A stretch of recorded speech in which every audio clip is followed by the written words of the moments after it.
live in 3, 2, 1. Good afternoon and welcome to Anderson News Network. I am Caroline Bartholomew reporting to you live from ANN Studios in New York City. Today on December 17, 1850, we will be discussing the topics of the California Gold Rush and the Compromise of 1850. Both recently have occurred. If you have been living under a rock for the past year, alert! Alert! You have been missing out on opportunities of gold right in our headquarters backyard of Sacramento. I even got some for myself. Sacramento's fellow James Wilson Marshall was lucky enough to achieve this valuable discovery at Sutter's Mill while constructing a sawmill along the American River, northeast of present-day Sacramento. Thousands have migrated to acquire some for themselves since this groundbreaking discovery. Cities have arose and much additional money is being made off storages supplying these many miners. As a result, the economy in California is bustling, which in turn has sped up the admission of California to the Union. This has sparked a major political crisis in our nation, and we are doing our best to report to you all of the details of this decision.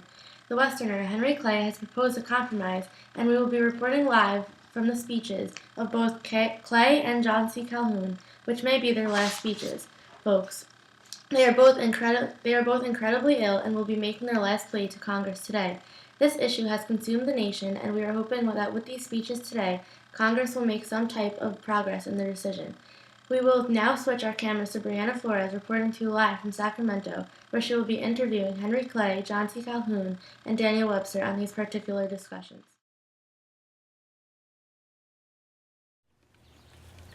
Thank you, Caroline. As you can see, it's a little stormy here. I'm reporting live here outside of Sutter's Mill, where gold was first discovered. I am here with Mr. James Marshall, who was supposedly the first man to discover the gold here at Sutter's Mill. Mr. Marshall, can you please explain your findings? Well, I went down as usual, and after shutting off the water from the race, I stepped into it near the end, and about 6 inches down, below the surface of the water, I discovered the gold. I then collected 4 or 5 pieces and went to tell Mr. Scott, who was working at the carpenter's bench making the mill wheel, and the pieces in my hand, and said, "I found it." Mr. Scott said, "What is it?" And I answered him saying it was gold. He said, "Oh no, that can't be," but I knew I had found it. Wow, nothing else. Wow, that's amazing. Folks, here we see a 49 who's clearly enthusiastic about his findings. Oh my God! I found gold! Oh my God! Oh my God! Oh my God! I'm a root! I'm a root! My name is Michaela Connell, and I am the ANN News commentator. Wow, can you believe this new phenomenon? Millions of people are pushing west for the so-called gold rush. Most gold seekers have been traveling overland for a shorter and cheaper trip, but many are traveling by sea as well. It was officially announced to Congress by President James K. Polk in his State of the Union address. His remarkable words opened the floodgates to miners from all around the world. Recent discoveries have rendered it probable that mines with precious metals exist to a considerable extent in California, more extensive and valuable than anticipated. Nearly the whole male population of the country have gone to the gold districts in hope of striking it rich. The abundance of gold and the pursuit of it have already caused California an unprecedented rise in the price of all necessaries of life. James Marshall's discovery of gold in California launched the mass migration. It was discovered in 1848 on Sutter's Mill. Despite Sutter's effort to keep the news secret, California's newspapers soon revealed the find. Meanwhile, San Francisco was developing into the metropolis of the gold country. Also supplying towns grew at strategic locations such as Marysville, Sacramento, and Stockton. Hundreds of mining camps sprang up near the diggings. The so-called 49ers who began migrating were predominantly young men. However, thousands of women also made the trip.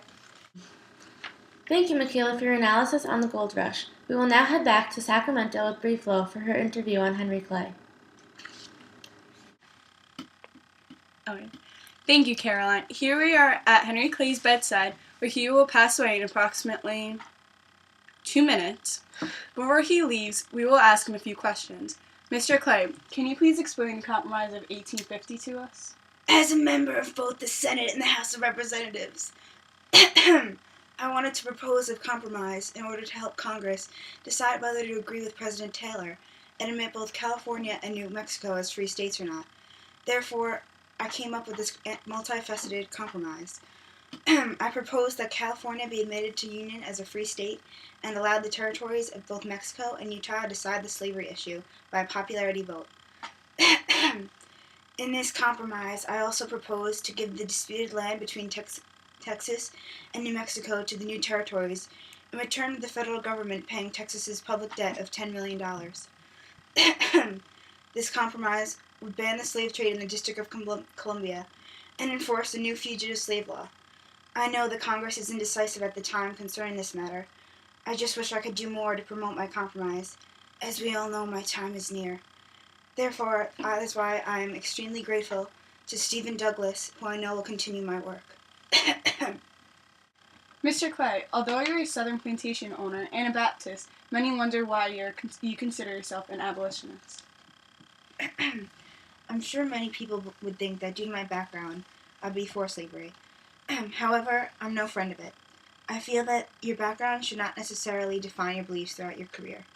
I feel that abolitionists are responsible for the hatred and strife throughout the nation, and I consider slavery a major evil of our country. I did in fact own slaves at one point in my life, but it was because I favor the gradual emancipation of slavery. I have always treated my slaves kindly and trained them well in order to send them back to their homeland Africa, where they would be happier. In the end, I let most of my slaves go free. I know I spoke out against both the abolitionists and the expansion of slavery. This is because I feel that these extremes would lead to the secession of states from the Union, and throughout my career, I tried to prevent any such secession with my many proposals and compromises. Oh my God! Oh. Alrighty, thank you, Brieflo. Now we will take a look back at an excerpt from Henry Clay's last speech of his career on February 5th, 1850. The message may be defeated. I have been aware that its passage for many days was not absolutely certain, but if defeated, it will be a triumph of ultraism and impracticability, a triumph of a most extraordinary conjunction of extremes, a victory won by abolitionism, a victory achieved by free soilism, a victory of discord and agitation over peace and tranquility. And I pray to Almighty God that it may not, in consequence of the inauspicious result, lead to the most unhappy and disastrous consequences to our beloved country. Wow, folks, what a powerful speech that was. Oh, hey, folks, I just got word that our very own Brieflo has run into Daniel Webster. Let's get our cameras back to Sacramento. We just got in contact with Mr. Daniel Webster, who just recently finished his 7th Days of March speech. Mr. Webster, can you please explain to us your views on Henry Clay's Compromise of 1850? Well, I agree with Henry Clay's views because he is all for preserving the Union, and so am I. Dinner's ready. I have to go, though. Come on, Pony. Hey! Oh, Daniel! Oh, you bad horse! Oh, he's dead. And folks, that's how Mr. Daniel Webster died.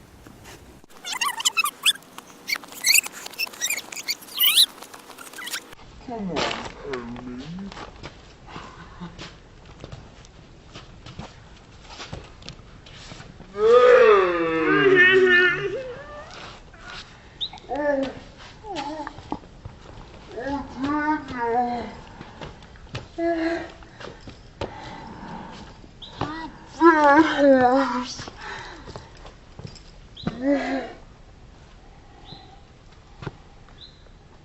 He's dead.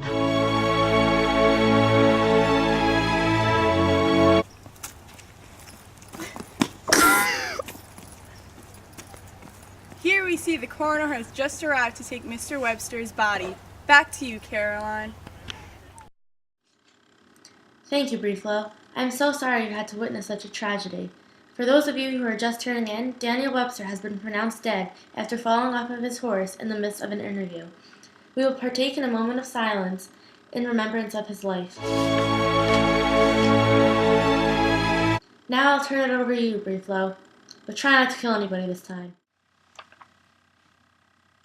Thank you, Caroline. We are here with Mr. John C. Calhoun. Mr. Calhoun, can you please explain your speech to us? As a Southern senator, my views regarding the Compromise of 1850 are that the South's economy needs to be protected. I do not agree with Mr. Henry Clay's views, who is against slavery. Slavery is the noblest of all institutions and the source of national prosperity. If California is admitted as a free state and popular sovereignty and New Mexico and Utah vote for freedom, the equilibrium between the North and South will be destroyed, and one section will have exclusive power of the government, and the South will be outvoted. Therefore, Western territories should have slavery. If slavery is outvoted, the only solution will be secession so the South can continue and protect their economy. Although I was unable to present these views myself, I send my gratitude toward Mr. James Mason for being able to do so. Now, Mr. Calhoun, do you agree with any of the proposals that Henry Clay made in his Compromise of 1850? One aspect of Clay's compromise that I agree with is the Fugitive Slave Act, although it was the most controversial part. The Fugitive Slave Act required all citizens to catch runaway slaves and return them to their owners. If a citizen failed to do so, they would be fined or put in jail. This act would allow slavery to still exist, which would benefit the South greatly. Slavery is needed in our Union, and all need to recognize this to avoid a split in the Union and secession. Well, Mr. Marshall, are you going Oh, the South! The poor South! God knows what will become of them. Well, folks, 2 deaths in 1 day. Who's going to be next?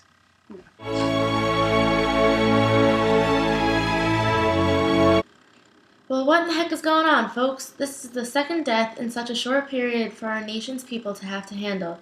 To honor and respect John C. Calhoun, we will show you an excerpt of his speech Calhoun had written on March 4th, but was just too sick to read. James N. Mason will present Calhoun's words for us today. There will be no difficulty in devising such a provision, one that will protect the South, and which at the same time will improve and strengthen the government instead of impairing and weakening it.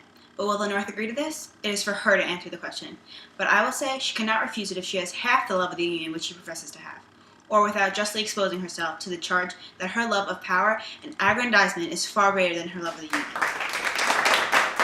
And we're back with our commentator, Michaela Connell, to discuss the topics of the Compromise of 1850. As a last national attempt to resolve the divisive issue of permitting slavery in U.S. territories, the Compromise of 1850 achieved a temporary settlement but ultimately contributed to more sectionalist feelings in the U.S. 3 prominent political leaders, including John C. Calhoun, Daniel Webster, and Henry Clay, all established different views, each representing a different region. Henry Clay from the West argued for compromise. John C. Calhoun from the South believed the South had the right to secede if necessary. He argued using the nullification crisis. He believed that Congress did not have the right to prohibit slavery in territories because they were common property of all states.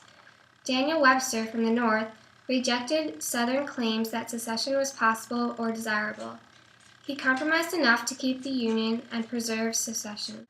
And that's all the time we have for today, folks. We hope you enjoyed our special on the Gold Rush of 1849 and the Compromise of 1850. Thank you. Have a nice day, everybody.